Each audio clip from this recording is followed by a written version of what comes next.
It's Christmas time with Football Daily, and that means one thing. It's time to talk about the 5 things we learned from the weekend with Adam and Dave.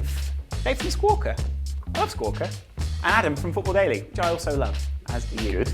If you're not subscribed, hit the button below or at us at Football Daily UK. Now, the first thing we learned over the weekend was that Arsenal and Liverpool always produces a fun game. It's pretty fun, wasn't it? It was pretty scrappy. I think Liverpool played very well. It's really interesting, their system. I think Liverpool played very well against Man United playing that system, and again they started brilliantly. First 44 minutes of the game was all Liverpool. Arsenal were absolutely clueless. They stole a goal at the end of the half, very undeserved. But then the second half they had a bit of a period. That goal that they scored was absolutely excellent. Giroud and Cazorla linking up brilliantly. They're both probably the form players at the moment for Arsenal. Both scored 3 goals in December. Only Charlie Austin has scored more goals in December. Yeah. So I think it's interesting how Arsenal didn't react, scored a brilliant goal, and then it goes back to the classic, we can't defend the corner because we're defending zonally. Yeah. There's a zonal system that doesn't work yet. It's all a bit predictable, wasn't it, that they were going to concede the equaliser? Well, you say it was predictable, but I think it was slightly weird that Skrtel stayed on the pitch for 9 minutes during the time he was receiving treatment. There's a question over that. He's going to pop up later and bash one in. But don't you just think it's weird that he was allowed to stay on the pitch in the first place? Because you wouldn't have had that extra time, you would have maybe had a minute, maybe 2 minutes more. Yeah, it's a weird one. Usually, obviously, you've got to get skirted off if you want to have anything done with your head, any stitches, any bandages, yeah. Like that. It was a real weird one where the referee didn't move him on. And like you're saying, it gave Liverpool some more time. Like that 9 minutes, the Arsenal players must have thought, when's this going to end? Yeah. Who do you think that's a better result for, Arsenal or Liverpool? I don't think it's a great result for either team. 1 point for each side doesn't really do any good when you're trying to catch up on the top 4. Arsenal possibly have a chance, but Liverpool are 10 points off United, 9 off West Ham in 4th place. And I think history says that's not the best. For a team that's 10th at Christmas, they've never got above 6th position. So for Liverpool, Champions League is off the cards. So what do you make of Rodgers saying then, we can make the top 4 now? This shows we fought back. He doesn't have any other option. If he says we can't make the top 4, then he's basically giving up at this point in the season. The interesting thing is they have a critical Christmas run, right? And he's talking about playing Raheem Sterling a lot in that time in the striker position, giving him a rest in January, bringing other people in. So there's a clear plan there from Brendan Rodgers that maybe he didn't get to enact during the time that he was there in the summer. One team who do want to rekindle what they had last season is Borussia Dortmund. They sit almost at the very bottom of the table in the Bundesliga. Yeah. And again, they lost to Werder Bremen. What's going on, Dave? It's interesting. They keep getting stung early. That is a big problem, conceding that first goal. This season in the Bundesliga, they've gone behind first 10 times in the Bundesliga. They've lost 9 of those games and only won once. It's just what happens to Borussia Dortmund this season. They go down early, they try and build out, they send too many people forward. It's a little like Arsenal with that naivety of throwing too many forward. Then they get stung on the counter. It's what happens this season, and Klopp's got a lot to do in this break. He's got to change a lot of things. He's got to try and build a new system, let's say, that's going to be able to deal with this. A sense of tactical inertia going around Europe at the moment. Rodgers and Borussia Dortmund obviously being outthought because of the style of football that they play. Some people have caught onto it and they know how to play against it. It's now their responsibility to either make it stronger or to find another system that works. And arguably, neither manager has found that yet. Yeah, I think a lot of people blaming injuries before, but I think it's beyond that now. I think, so they've lost 10 games. You compare that to the Premier League. QPR are the only team who've lost 10 games in the Premier League. Leicester are the only side that have lost more than that. They've lost 11 games, so it's not great for them. The thing is, they're scoring a lot less goals than last season. Yeah. So last season they were averaging 2.36 goals per game. Now it's 1.08. So you could afford to concede early if you're scoring 2.6 goals. They can't score. They've scored 3 goals twice in the Bundesliga this season. They've lost Lewandowski. They've lost Royce this season to injury. That's 36 goals that they scored last season. That equates to 45% of goals that Dortmund scored in the Bundesliga, which has gone. That's really incredible, the equivalence that we see in the Premier League and over there. How are Borussia going to fix this? How can they fix it? Signings. They've got to buy another striker. You've got to look at maybe getting some young German talent, the likes of Kevin Voland, the likes of Timo Werner from Stuttgart, or potentially this lad that scored and got an assist against Borussia Dortmund, David Selke. Yeah. So he's emerging talent in Germany. He's scored 4 goals this season, got 2 assists. So he's scored or assisted more goals than any other player in the Bundesliga under 21. So he could be someone that they come in January. He looked really good against Dortmund. The second goal he made for the lad in the middle, he just flew down the wing, played it across the box, scored a brilliant goal from that, and he's. Do they fit the system? They do. They're young. I think what you need at That's Dortmund, all you need to fit the system. For the pressing system, you need youth. You need a young striker that is going to work for the team, that is going to harry, that's going to push, that will create, that will score, and that's what they need. They just need an all-round total young talent ready to go. We'll see about that. That'll be interesting in January. Let's go to Sunderland, where they won 1-0 against Newcastle. 1-0 to Sunderland in the end, scored in the 90th minute. Adam Johnson pops up. They did, Newcastle furious with Pardew. It's strange, isn't it? Why? That they've been doing so well. Obviously, I know this is the 6th consecutive derby they failed to win in. But yeah, it's strange because they've been on such an incredible run. All of a sudden, 1 defeat, and now I saw a lot of Newcastle fans weren't too happy with Alan there.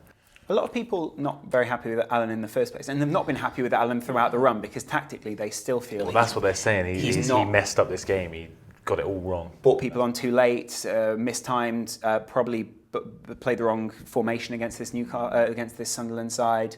Sunderland aren't that much better off, but the problem being, if you're both finishing mid-table, which they probably will this season, you want to be winning games like this because that's the local pride, isn't it? And someone saying to me, the Newcastle fan himself saying, we'd rather have won this than, care about the table. History doesn't go, oh, we finished above you. It's strange how the Newcastle are very, very patchy. They've been patchy ever since Pardew took over. They've been patchy. They'll beat the likes of Chelsea, then they'll lose to the likes of Sunderland. I think in the last 4 derbies, I think the score's been 6-0 to Sunderland, which isn't great. Not for the fans. The fans want to win that game. They'd rather win that game and use the Chelsea game. Yeah. And it's interesting, like you said, tactically, maybe naive, maybe not getting the players up for it. Maybe they don't understand the Newcastle life where they really want to beat Sunderland. You've got Jack Cole back there though, so Alan Pardew disagrees with that. The problem is, right, when you've got 5 games in a row that you've won, people are saying this is incredible, and it papers over some of those cracks.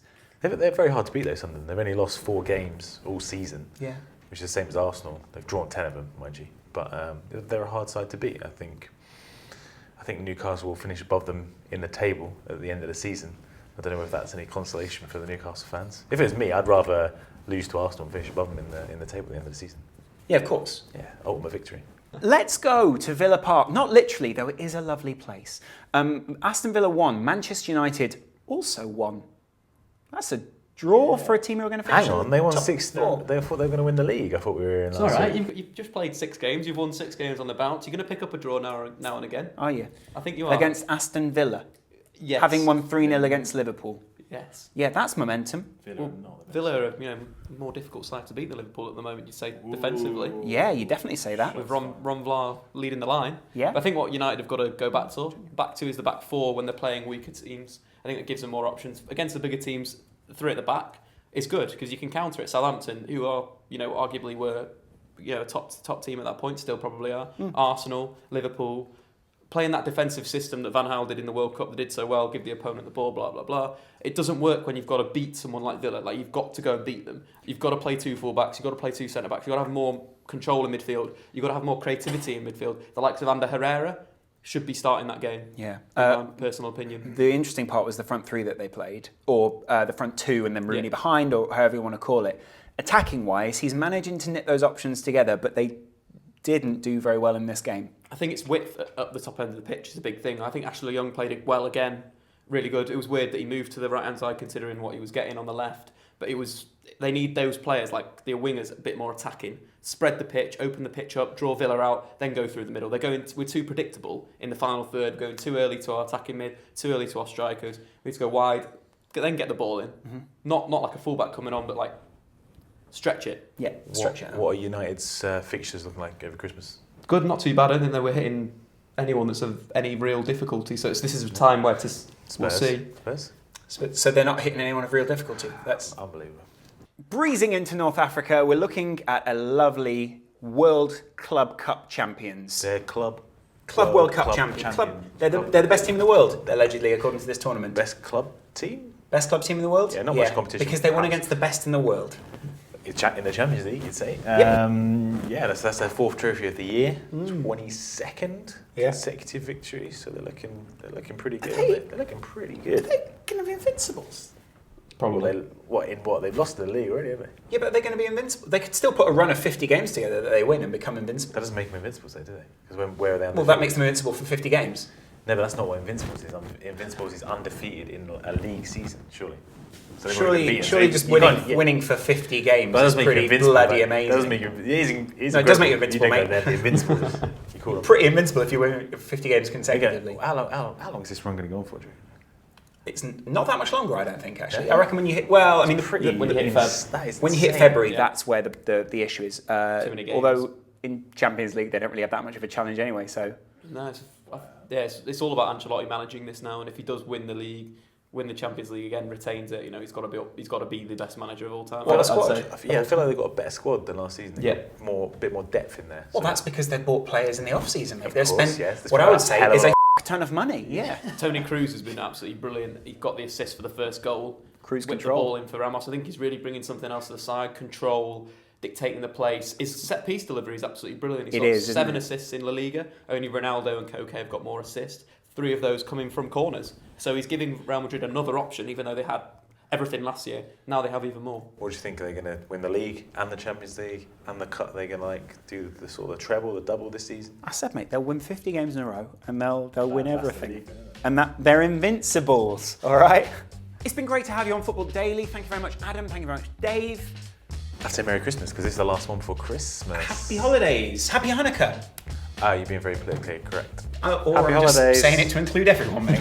Yeah, but you looked at me like, Christmas? No, Christmas. Is it Christmas? Is it really Christmas? I'm not sure it is. holidays. I don't know what I'm getting for Christmas. Happy everything. Let us to know what you. your Christmas wish is. We'd love to know that in the comments below.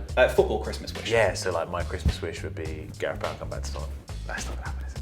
Ronaldo Back to United. Yeah. Suarez back to Liverpool. No, Steven Gerrard was 19 again. Oh! Anyway, happy holidays. Thank you very much for having us. Yeah, tell us your Christmas wish in the comments below. Until next time, that's Christmas.